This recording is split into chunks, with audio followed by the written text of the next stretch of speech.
All right, hello and welcome back to the show. So I am super excited to be sitting here with my guest today, Nick. Nick is a real estate investor with over 5 years of experience, and he is currently now one of the co-founders of the REIAF Mastermind, helping other real estate investors develop their business and build wealth through real estate. So today we're going to be talking all about developing the systems in your business and how to run a real estate business on the back end so that way you can have duplicatable systems and scale your business a little bit more smoothly. So before we get into anything, I want to welcome you to the show. Welcome to the show, Nick. Thank you very much for having me, Kobe. Yeah, no, absolutely. I'm excited to have you on. And before we dig into any specific topics, would you mind just sharing a little bit about who you are and how you got into real estate and just share a little bit about your story? Yeah, absolutely. So I actually have no background in real estate, which is my fun thing that I like to talk about. Before I got into real estate, I used to be actually an offshore engineer. I used to work as a merchant marine on tankers, container ships, stuff like that. So my background is really in engineering, not even real estate. But before 2019, I had, my wife and my two children. My oldest, he was getting a little bit older, and it was just harder and harder to be away for so long because I was working 10 months out of the year offshore. Uh, and it was just getting harder. So I sat down with my brother, Tony, and I was like, man, I need to make a jump. And for me, the hardest thing was, how am I going to jump away from my entire life, right? I had an education, I had my degrees, I had my licenses. I had built my entire world for being away, right? So I was trying to find a landside job. It was pain. It was pure hell. And what I decided was, what Tony actually told me was, you just got to come home, get into the family business. I say family business because he was a real estate investor with my brother. My wife works in a title company. My mom works in a title company. They were realtors up in New York before we moved to Texas. So real estate has been the family business, just not mine. And I was like, Tony, how am I going to make that jump going from wrench turning and steam engines to selling real estate and talking about rates and totally different world? And he's like, you don't have to. You don't have to know any of that. I just need you to be able to have a conversation with somebody. And as long as you can have a conversation with somebody, you can learn the rest, right? And I took that wholeheartedly and I jumped. I cashed out my 401k. I hung up my boots. I let all my licenses expire. Right. I didn't want something to fall back on. And for the past 5 years now, we've been building, Tony and I. We have a partner now with me, Tony, and TJ, and we've been building something that's truly something to be proud of, something that I'm absolutely proud of. So Yeah, I went on a absolutely, man. long, So sorry. no, it's all good. It's good to hear, the story of how people come up in real estate and a little bit about, their background or lack thereof in real estate. So you mentioned you were an engineer before, and talk a little bit about, if you don't mind, kind of your role in the business. Obviously you work with your brother and your other business partner. So what is your role as far as developing the business, or what are you doing on a daily basis? So I originally got into hard money lending. Actually, we got in and we weren't even doing the buying and selling real estate. We were doing hard money lending. So I was learning that way. And if you want to learn real estate, analyze 100 deals a day as a hard money lender, and you will get really efficient at analyzing and looking at deals and understanding, right? So that was my crash course education. My specialties, right, is when I joined Tony, he's been talking to direct to sellers for 15, almost 20 years now, but at the time I was like 15 years, right? So what can I come in and do better? Nothing, right? Like, he's already perfected it. So why would I jump in and try to do that? There's no reason for me to do that. So you always have to pick your specialty and then grow off of that, right? So my specialties were systems, building out teams, right? People management, all of that stuff. I know an engine room has nothing to do with a real estate office, but at the same time, there's roles, responsibilities, there's accountability, there's systems that have to be in place. So much that is there. So That's where I came in, and I used my specialties on that side to build up the back end for our real estate world and our entire business, right? So I kept Tony on the front lines talking direct to sellers, but then I would be on the back end working the marketing with TJ, working the funnels, building out the websites, the CRM. I think we went through 3 different CRMs, finally integrating them, mass texting, all that fun stuff, right? Again, my specialty and keeping Tony's specialty separate, right? So that's where we found success.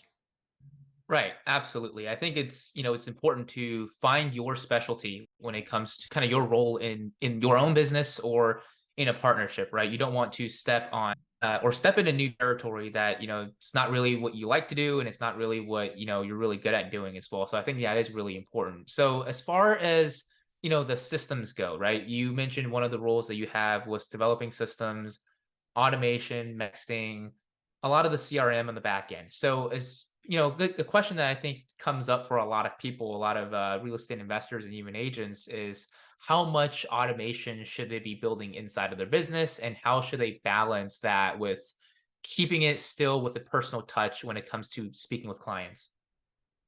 Everybody wants a turnkey system, right? Everybody wants that. Oh, you set this up, you can turn around, you can go sit on a beach and it'll work.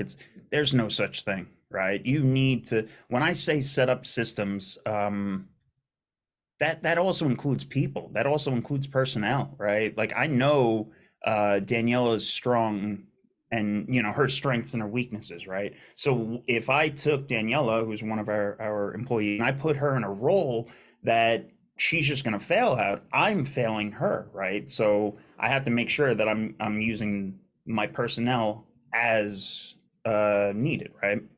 When I always tell people that you have to build out to your business. All right. So when I say, what CRM are you using? Not everybody has to have a $10,000, $15,000 Salesforce CRM, right? That does automatic emails and text blasts and all that, right? You don't have to have that. If you're just starting out, use Excel, use a notepad, right? As long as you're using it and tracking it accordingly, right? One thing that we always say is never try to scale chaos, right? So if it's just me and I'm trying to add all of these systems that they all do something else, and then if I'm trying to scale that, I'm just going to be scaling chaos. And unless you have a good foundation, you're just going to set yourself up for failure, right? So when it comes to systems, I always tell people to start out with a roadmap, right? Build out your lead flow. Um, what does that mean, right? So if you're in real estate, right, where the lead's going to come from, and literally draw them out on a whiteboard and say, all right, at this point, after they say, no, I don't need anything, what happens to that? Does that go into a discarded bin, or does that go into a follow-up sequence that I'm going to check in on them on 2 weeks, right? And then systematically do that, right? Go through all the way from start to finish and just draw a web flow.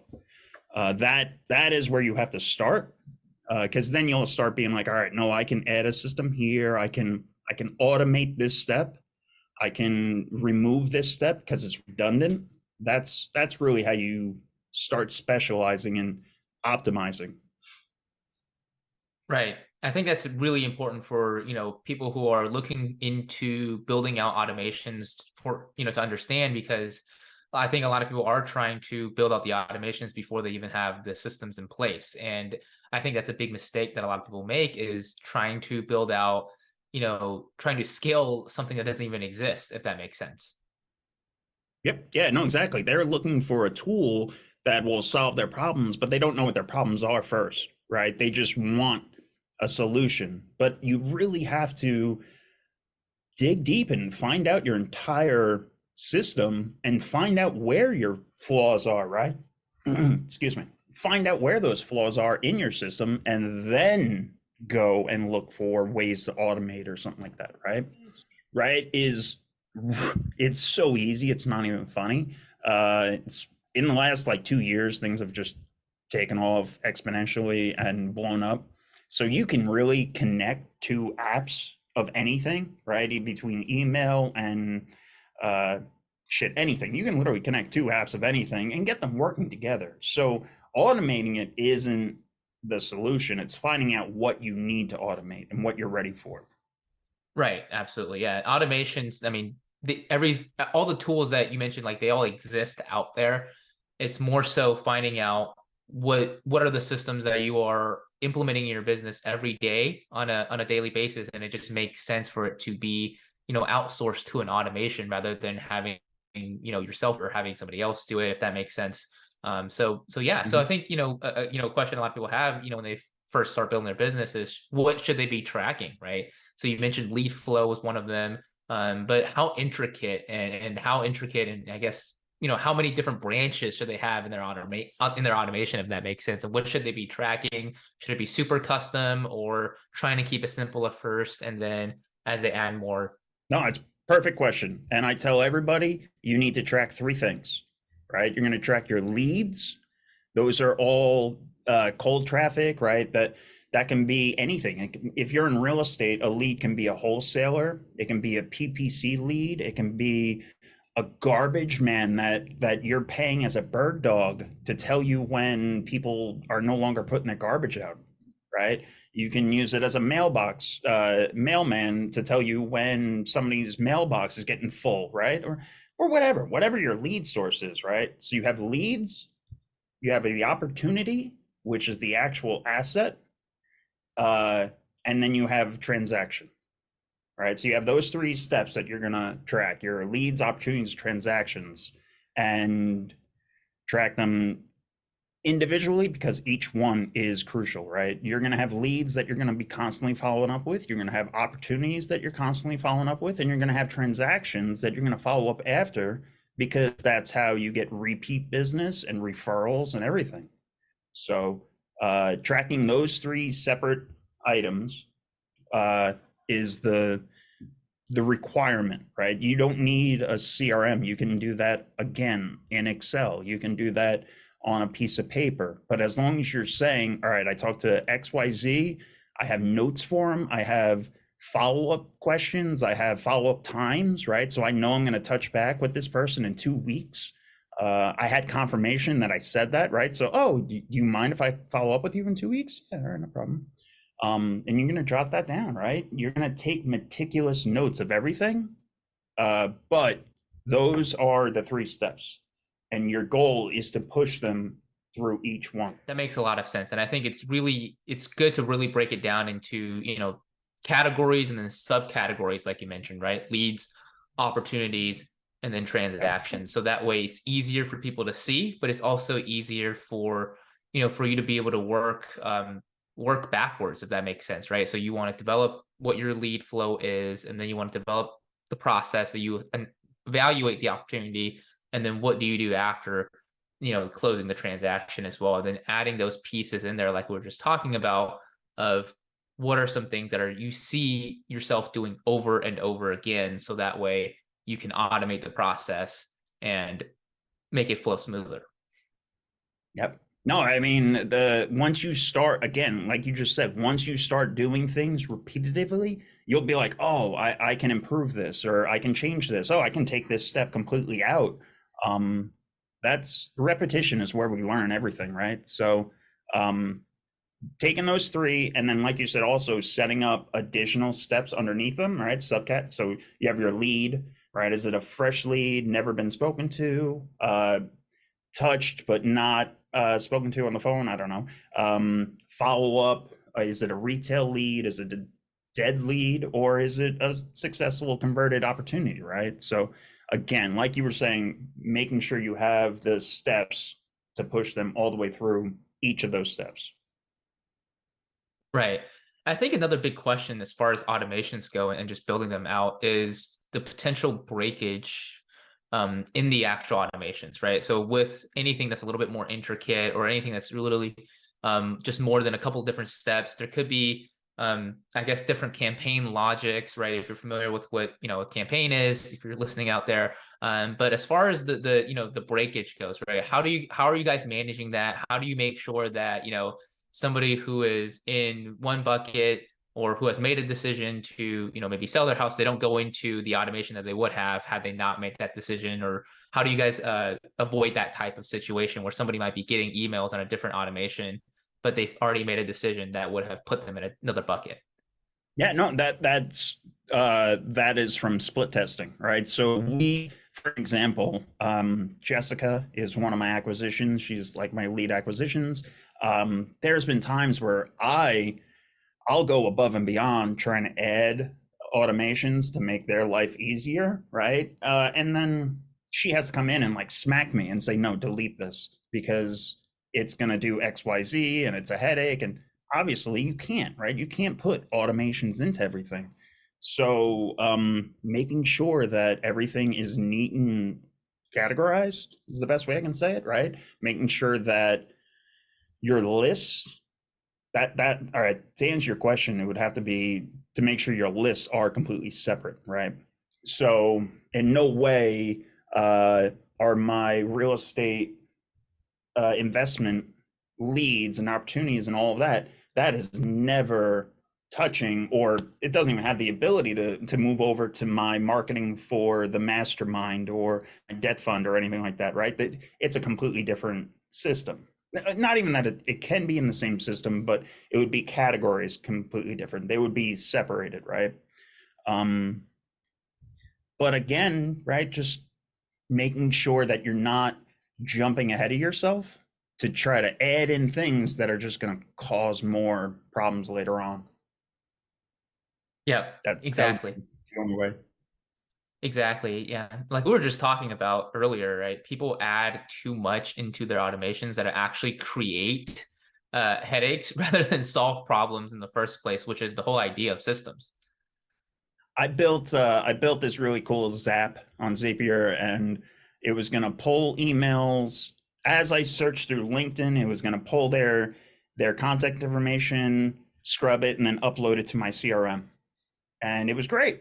I had it all perfect. I turned it on, and I went home, and then I went away, and I got a phone call from my partner who also does ops, and he was cursing me out because I crashed my entire Zapier because it pulled like 9,000 contacts and it just burnt out Zapier. It just ran too many, right? So I had to go back in and redo it. But that I didn't need that, right? I didn't need the thing to individually add contacts. I was being lazy. At the end of my day, I just had to pull the list and upload my entire list to CRM manually, not try to create an automation, right?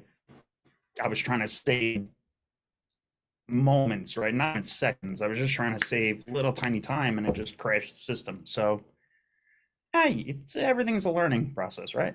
Right, absolutely. And I think, when something like that happens, it's not necessarily a good thing, but you learn from it, right? You learn not to, Yeah. do it the same way the next time, and you learn something that you can apply to the next system that you're building and the next automation that you're building as well.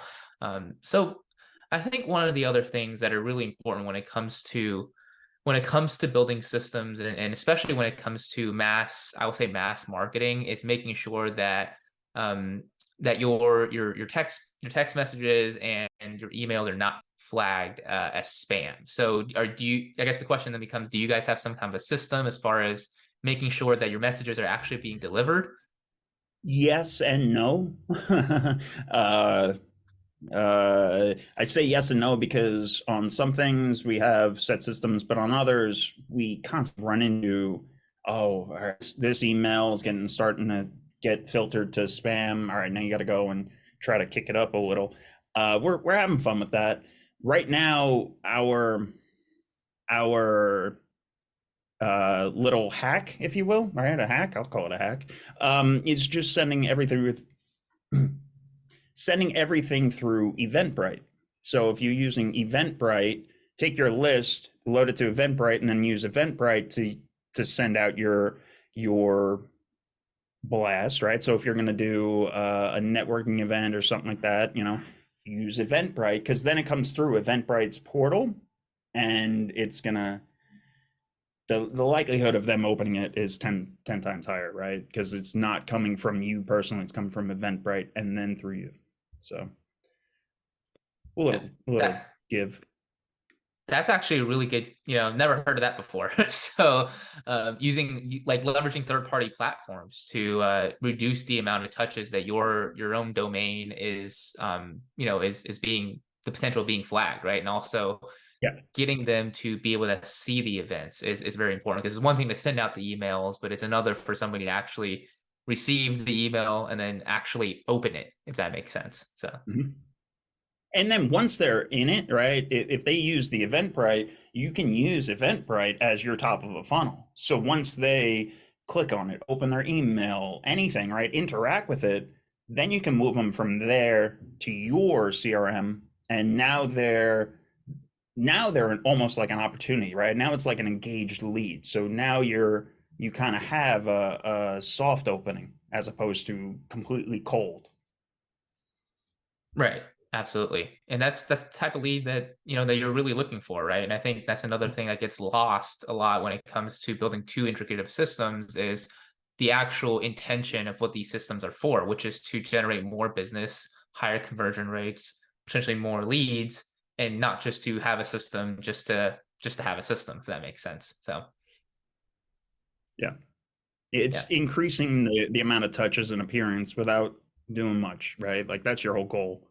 So I think another good good thing that you could talk about is the just the amount of tools that you guys have in your business, and maybe talk a little bit about did you guys start with using a lot of different tools in the first place, or did you guys kind of scale up slowly and add more tools that you saw fit, and maybe there's some type of integration system to actually reduce the amount of tools as you moved further up as well.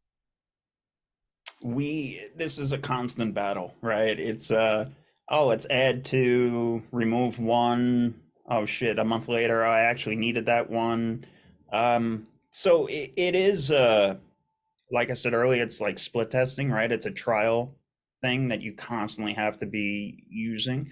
But at the same time, um, never get stuck with one, right? What I mean by that is it's 2023. There's something new coming out every day, right? So always be on the lookout, right? Always be talking to people, finding out what the best tools are. If you talk to another realtor, find out what they're using and what's working, what's not working.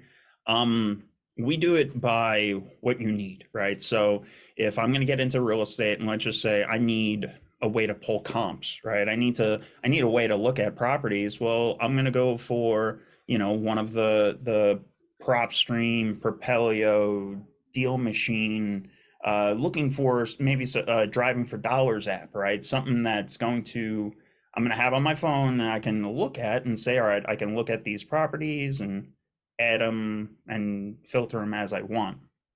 But if you're looking to send mail to them, well, mail doesn't go through all of those, right? So you have to look at what you need at the time, and then don't just say this is my end all be all, because at one point we were using all of them, right? I had all of the bells and whistles for my team to use, right? Because one had something else the other one didn't.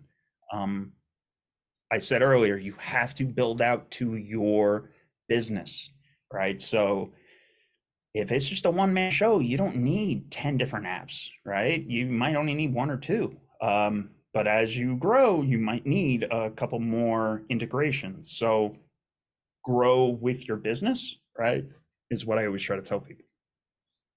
Right. Absolutely. Yep. And I think just kind of shifting gears a little bit here, and talking a little bit more about the mastermind that you guys have, the REIAF mastermind. So I don't know, can you guys talk a little bit about, maybe some of the things that you're teaching your investors? Are these systems that you guys are using, do you find it to be easier to teach if they're a little bit simpler, or are you trying to build them in a way where a little bit more custom towards every investor's business, and you're just more so teaching the principles like we've been kind of talking about here today? We preach that there's no one solution, right? Like, um, let's say we're talking about CRMs, right? Customer relations. Um, You could use Podio, you can use Go High Level, you can use Salesforce, right? You can use um, I think Batch has a CRM. There's a million CRMs out there, right? Um, Everyone has different specialties and different things that are better than the other. Um, we use Salesforce, right? I don't suggest it and recommend it for other people unless their business represents something like mine, right? If I know what they're looking for. But otherwise, I'm not going to go and tell a newbie to go pay 15 grand for left main. That's absurd. For them to actually recoup that money, and it would be, it's absurd to tell a newbie to start out like that, right? So get on these low ones that are, again, more in line with their business, right? You don't need to pay for 10 users, right? It's starting out. Take that into account. So I'm never going to say my system's better than somebody else's. It's how you use it. Now, if you're not using it, then I'll tell you, hey, listen, there's this other one that maybe XYZ. We built the mastermind on the whole premise that, man, everybody is making the same mistakes, right? Everybody has gone into a deal and learned something for the first time. That's an education. You're paying for it one way or another. So we just try to provide value in regards to what mistakes we've ran into, right? We'll do whole education courses on different scenarios and tell them, right, like flat out, this is the challenges we ran into, these are how we overcome them, these are the ones that we didn't even see coming. Everybody has a horror story that you never even knew until you ran into it for the first time. So as long as you're not making the same mistakes twice, that's all that matters. Everybody's gonna make a mistake and learn along the way, but just don't make them twice. And that's what we created the mastermind for, right? To help other people growing. It's not for people that haven't gotten a deal yet, right? Everybody in the mastermind is an investor. But we want to make sure that people are actively, continually moving in the right direction, right? That if they're having problems with leads, if they're having problems converting opportunities, or if it's just transactions, right? Like we can go in, sit down, and say, hey, listen, this is our systems. What does yours look like? Let's sit down and work with them. Or you're having trouble with sales. All right, sit down with Tony and talk about one-on-ones, right? Direct to seller negotiations, right? What does that look like? If it's transactions, I'll get you with the dispositions and title and try to get these things closed and finding out what you could have found out beforehand, right? Because a lot of the title issues you can actually understand and head off before you even get the thing under contract almost, right? So it's always evolving, it's always learning, and we just try to provide value. Absolutely, and I think that's a really good perspective, right? When you're looking at masterminds, where you can learn something in different parts of your business, and you don't know where you're able to essentially learn that information from, but also you don't know what type of information that you're gonna learn, right? You might just be in a discussion with somebody, and all of a sudden you realize that as they're sharing a system working for them, that you can apply this in a different way to your business and the way that you're running it as well. So it's really great that you guys have kind of cultivated this community of investors that are all willing to share, but also willing to learn from each other as well. We used to have our office. It used to be one of our rentals that we just converted to an office.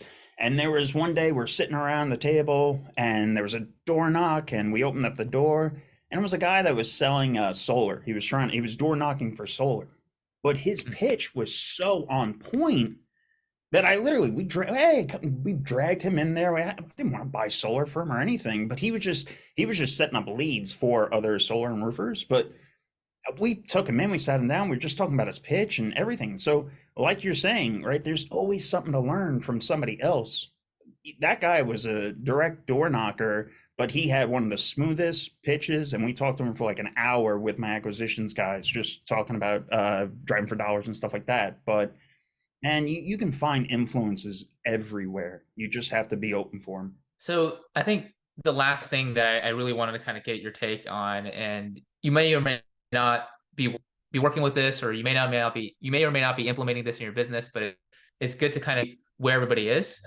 So you're obviously the systems person, developing all the back end and the automations for your business. You guys currently integrating any type of AI or chat GPT or anything like that into your systems? Are you testing with that, experimenting, different things like that? Yes, I have it tied to the back end for my marketing for the Mastermind, right? Just because the direct to seller is so um gentle, it needs a gentle hand, right? But with that being said, I'm using it for copy. It really is impressive, the things that you can do with it. I have it tied into, I use Go High Level for one of my CRMs. I have it tied directly into that. So if you ping me on one of my funnels, if you go to my website and you'll have a full conversation with AI, and it knows my goals, it knows what I want, right? So its whole drive is to try to schedule a onboarding call, or a discovery call, right? It sends you my link and everything, right, for Calendly, and it'll automatically schedule. So the integrations there are wild, and I'm not kidding when I say those are changing by the day. If you're not on YouTube and constantly just staying up to date on new things, kind of like crypto back 2 years ago, right? There was every day there was a new crypto. Most of them were junk. It's the same thing with AI. Most of the AI is junk, but that doesn't mean that one isn't learning off the other. So if one new thing has a cool take, it's going to be stolen by somebody else. So always being upfront with new updates and systems, it really helps you. Yeah. And that's really cool. And that's one of the things that I'm really personally really impressed with AI and really looking forward to learning more about and implementing more and seeing is like you just said, one of your CRMs, you're able to integrate a AI chat bot, right? Like the chat widget on your website. So that way, in the past, I believe it was always just canned messages and just templated messages. But now with AI, you're able to now customize the language more based on who's actually texting or messaging the chat, which is really impressive. And it's so smart that it pauses for its delays, right? So it's not just going to say, hello, can I help you, and then instantly barrage you with a big Word document, right? It actually waits, so you think that you're actually conversing with a human on the other side. Little things like that are wild. They just blow my mind. And I guess one last thing to touch on that is where do you see the development? Where are you thinking as far as the integrations and the possibilities, at least in the next, I would say, year or so, as far as developing better systems, more efficient, more customized systems in your business? I think it's going to drastically improve your funnel, right? That I think that's the end all, right? Is it's just going to improve your funnel, and what I mean by that is getting people engaged, getting people on the phone to talk to you, right? And then eventually you have to close them, right? You have to have some final product to sell them and close them on, whatever that is.